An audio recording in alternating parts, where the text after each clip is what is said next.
होने वाला है आलू चाट कंपटीशन। तो लीजिए आप अंजलि जी और नेहा जी और सपना जी, जो पहले 2 आलू चप बनाकर खा जाएंगी उनको दिया जाएगा 2000 रुपए का साड़ी इनाम। तो स्टार्ट करते हैं। अरिया हो हमारे में नीक लागी गोरबानी जो पहले हमने कर वो भोसरो अकेला लड़ा इधर दूध मत लड़ा। जो पहले बनाकर खा जाएगा उसको मिलेगा साड़ी। 1 2 3 नेहा जी 2 आलू चप डाल चुके हैं अपने कढ़ाई में और सपना जी भी 2 आलू चप डाल चुके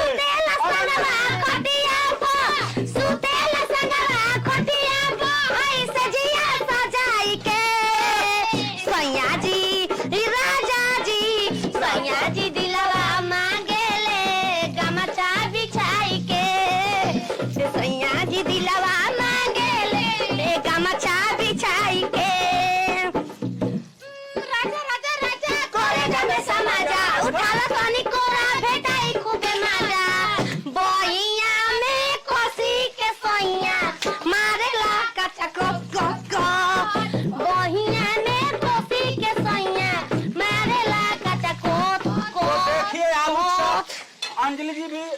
बन चुका है। अंजलि जी का भी अरे काचे खाएंगे वो खाएंगे जो आलू चप। तो देखते हैं पहले 2 आलू चप कौन खाकर जीत हासिल कर रहे हैं। और अंजलि जी अपना 2 आलू चप बना चुकी हैं और नेहा जी भी अपना 2 आलू चप बना चुकी है और खाना चालू स्टार्ट। तो देखते रहिए आप लोग लाइन में बने रहिए कि कौन पहले आलू चप खा रही है। आप लोग लाइन आई दादा मुंह नहीं जाना चाहिए ना तो अरे सुतेला संगवा खटिया को सुतेला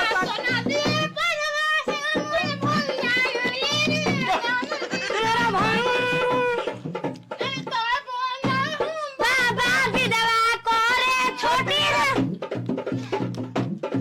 भोसड़े खाए में भी अरे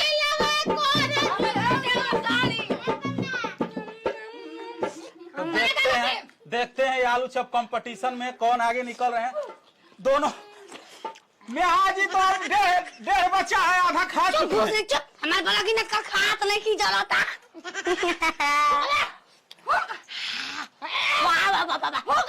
अब मैं से फुकवा हम फुकी बेना डोला दी। तो देखिए आप लोग बने रहिए। हमें चोलिया में होता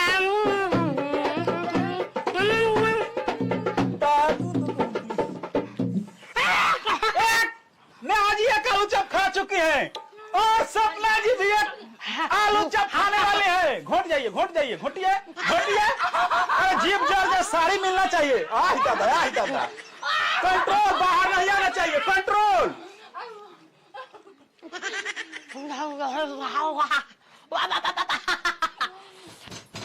आराम से पेट ठोक कर खाइए, दांत बचेगा। तो देख और ये सपना जी भी अपना लास्ट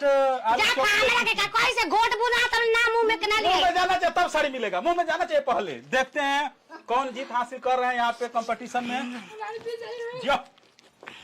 पापा हो पापा हमका पेट्रोल बना कर फिर कर हो पापा। और नेहा जी साड़ी जीत चुकी है कंपटीशन का। मैं खा चुका। चेक मी माउथ में जा रहा है।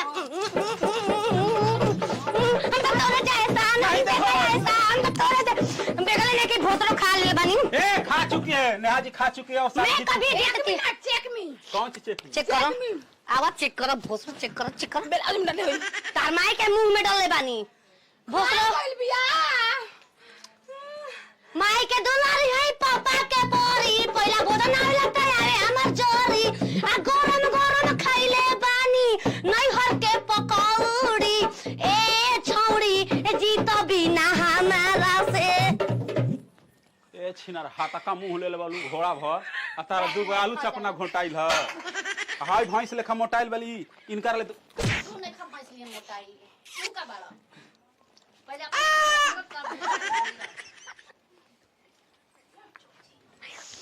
छिनरी बड़ा तेज भी गरम खाए मेरे मायू ओकर जीभिया ना जल ह एक बात आही कम से कम तू जीत गरे तो हमर मोहल्ला के नाम त रोशन हो गई त ए भाई त तू जीत सकत रहलू ना हमरा क्या कहत रहलू पागल बौरा बिया ठीक बा आ 2 रुपया पर तेज बड़ी फुस ले ले आ रास्ता में खूब चूर कर जात होई चल पटक के छीन के भाग चल के ए आके हल्ला करके हमले के जीतन चल चल चल चल चल इतना झकास सारी हम जीत लेनी दोनों दोनों भागवत आइल हुई छिया तो खाना ले गरम गरम चीज हो गर्मी के दिन में हम माई हमके बियाई रही उन्हें की जानत हमारा के बमला देखी कितना खुश हो जाए रानी तू जीत गलू कंपटीशन है हमको भवा बामल मुरियो बैसे बहु ऐसा खुदा मार आई हो साड़िया ए बोतलो में साड़ी दे उतार माएंगे क्षेत्र ई लागू जमीनी हो जे कैसे रुक गनी हम क्षेत्र तो घरे हमू चल मजाक करे साड़ी ये साड़ी पहने के हम ले ही हम कहां गईनी अरे हमर भाई के बड़ा अच्छा में पेरने का बात तू ले ली है हमरा बहिन के शादी बा हम मुल्ले की जानता हम ही ना उपाय देने छीने वाला तू कहां है ये साड़ी बेचता हम एक किनार देखो पहले कैसे सरिया बा ओरे बड़ा मोड़िया रहल सरी ये खाना तोर काम हो हमारे रास्ते में छीने के हां अब ले जा अपन ले जा वो तो हम धोत मनी फीच के कचाप के हिच कटा के सरिया अब नया साड़ी को वो पहना जाला ते खाली फीच के पहना जाला ये हमार नियम कहेला को बे एकरे धा देली हो तोनी हम जानत रही उर्ब कही तोनी हम जानत रही कौन गुल खिले पूजा हमरा के सिखा नहीं खदेले का जानत के कह देलो कि हम चोर बानी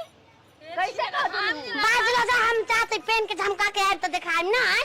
छिनरे कहीं नहीं निकाल ले लिया तो हम हाथ से बेसी चढ़ा के निकल मोए गांव का कि पागल बड़ा अपन दिमाग चलावत लो ले लक कहंग तू तो हरा में तेरी भइल तारा में छीन हमारा में देरी भेल कि तारा में देरी भेल अभी लोग के हमें पैरवा हेरा गेल बा तिले कुछ हो गेल बा साड़ी हाथे ना लागल गप गप खा के जीतियो ले से बीच रही था जा तो नहीं फिर ओकरा घर देखो त का चोरवा हम ना जाई और खींच के पसारी न तो ले वो साड़ी खींच देल भी आप को खींच दे जा कने सड़िया के फाल कहाँ मिलेला अब हम लगा दे हम लगाए जानी ना नहीं 20 रुपया चाहिए हां 20 रुपया भोसड़ा साड़ी पहन के तू फाल के पैसा दे भाम भागन त मार बेटा ए हाल बारू साली पे पूरा जितना खर्चा बा तू कोई का देखिया हमरा के हो आय ये छिनार निक रह तो और कितना निमन भातार खोज तू पगली साड़ी आके रखिए